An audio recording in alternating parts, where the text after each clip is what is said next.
બધા દારૂ પી રહ્યા છો અને જે દારૂ ના પીતો એ એક નંબરનો ગેલછોડ્યો કહેવાય.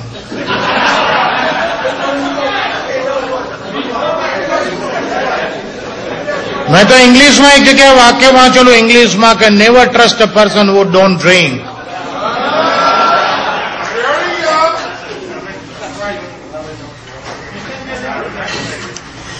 कि जिंदगी देने को दीजी मैंने, किस्मत में लिखा था पी तो पी मैंने, कि मैं न पीता तो तेरा लिखा गलत हो जाता, तेरे लिखे को निभाया क्या खता की मैंने.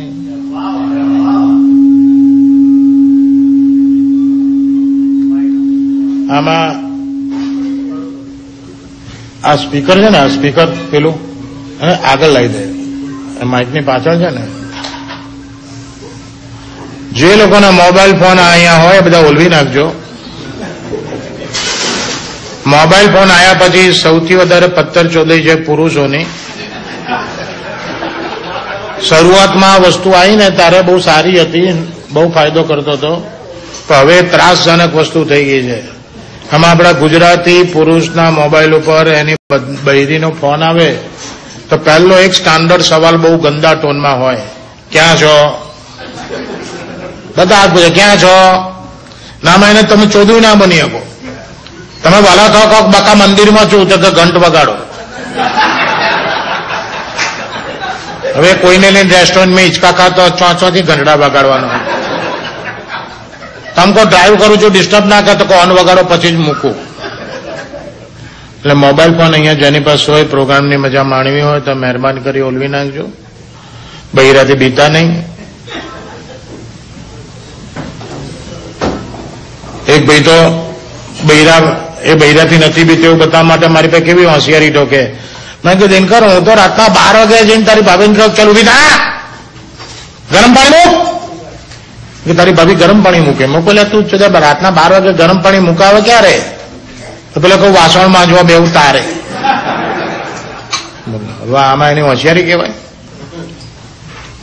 આજે અહીંયા બધા બેઠા છો ને માત્ર પુરુષો છો ને હમણાં કોઈ બહેનને એન્ટ્રી કરે તો હું બોલતો બંધ થઈ જાઉં. શા માટે બોલતો થઈ જાઉં? મારી ગાંઠ ફાટે છે? ના, બીતા નથી આપણે, કોઈ નથી બીતા એમ નથી. તો આપણે એમને રિસ્પેક્ટ આપીએ છીએ અને આઈ નો કે એ લોકો આપણને કોઈ રિસ્પેક્ટ નથી આલતા.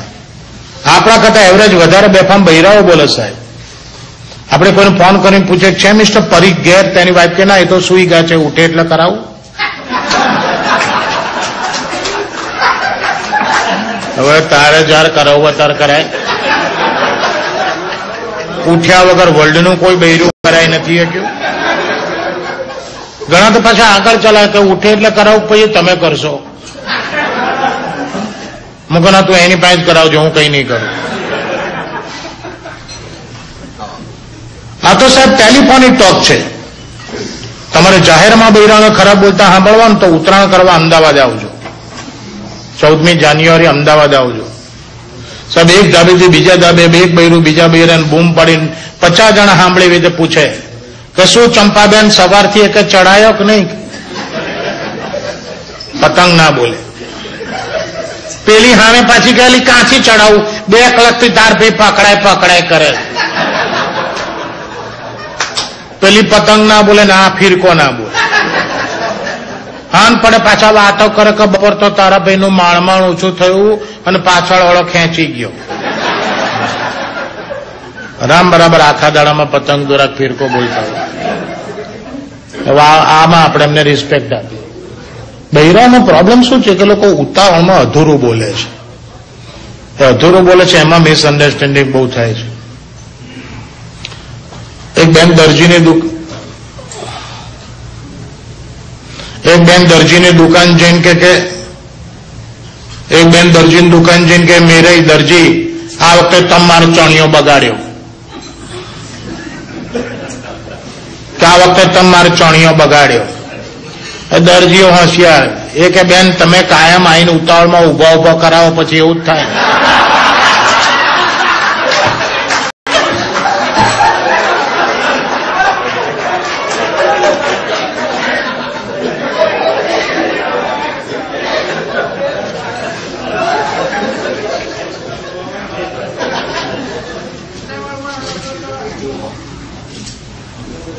એકવાર એક અમેરિકન, એક રશિયન, એક ઇન્ડિયન, 3 જણા એક સબ્જેક્ટ ઉપર ડિબેટ કરતા હતા. એમનો સબ્જેક્ટ હતો સેક્સ એજ્યુકેશન. તો પેલો રશિયન કે અમારા રશિયામાં છોકરો 10મા ધોરણમાં હોય ને ત્યારથી અમે સેક્સ એજ્યુકેશન આપીએ છીએ. પેલો અમેરિકન કે અમારા અમેરિકામાં તો છોકરો 8મા ધોરણમાં હોય ને 8th સ્ટાન્ડર્ડમાં ત્યારથી એને સેક્સ એજ્યુકેશન આપીએ છીએ. અને બંને જણા કે ઇન્ડિયામાં સેક્સ એજ્યુકેશન છે જ નહીં, સેક્સ એજ્યુકેશન નામે ઇન્ડિયા ઇઝ 0. એટલે સેક્સના પ્રોબ્લેમ બધા ઇન્ડિયામાં બહુ થાય છે. ઇન્ડિયન બગડે કે ચોદવો બંધ થઈ જાઓ, તમે 8માની 10માની માં ચોદો છો. તમને શું ખબર સેક્સ એજ્યુકેશન ઇન્ડિયામાં ક્યારથી છે? બાલ મંદિરથી છે. ચોદવો પહેલા ધોરણથી છે. અને એ બેઠેલા બધા ગુજરાતી ભણેલા હશો, તમને ખબર હશે આપણે નાના હોઈએ બાલ મંદિરમાં પહેલા સ્ટાન્ડર્ડમાં હોઈએ તો આપણને ઇનિશિયલી શું શીખવાડવામાં આવે? 2 જ વસ્તુ પહેલા શીખવાડવામાં આવે, 1 થી 100 સુધી આંક, જેને બારાકડી કે, બીજો કક્કો શીખવાડવામાં આવે. કક્કામાં 2 પાર્ટ હોય, એક સ્વર અને બીજું વ્યંજન. એમાં વ્યંજન એટલે ક ખ ગ ઘ ટ ઠ ડ ઢ પ પ બ ભ ત ત દ ણ ય ર લ વ શ એ બધા વ્યંજન કહેવાય. અને અ આ ઈ મોટો ઈ ઉ મોટો ઉ અમ ઓ આ ઔ એ બધા સ્વર કહેવાય. હવે જેને બાળપણમાં આપણે સ્વરના નામે ભણ્યા છીએ બધા સેક્સ સાઉન્ડ છે સાહેબ. આ પછી ઓછું દુખે તો ઈ, વધારે દુખે તો ઈ, પછી ઓ આ ઔ અમ આ.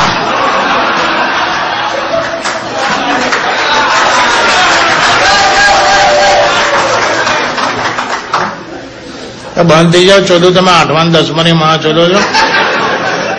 ઇન્ડિયામાં તો બાલ મંદિર થી છે.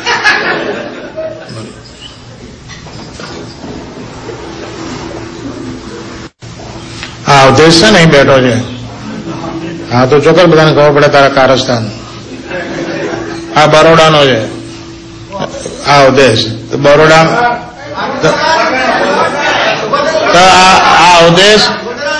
આ ઉદેશ બરોડામાં સ્કૂટર પર ફિયાન્સીને લઈને એના લફડું હતું, એને લઈને પાનના ગલ્લે ગયેલો.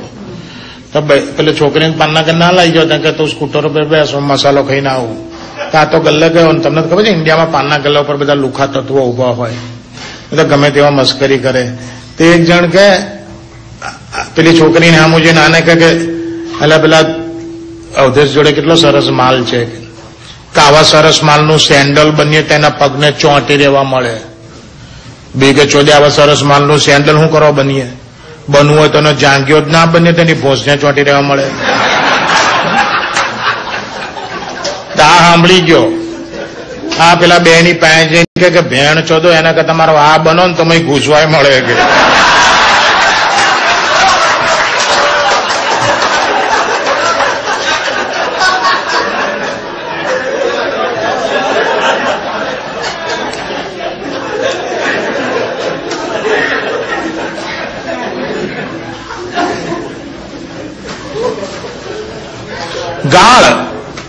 ગાળ બાબતમાં મારું સંશોધન છે અને મારું માનવું છે.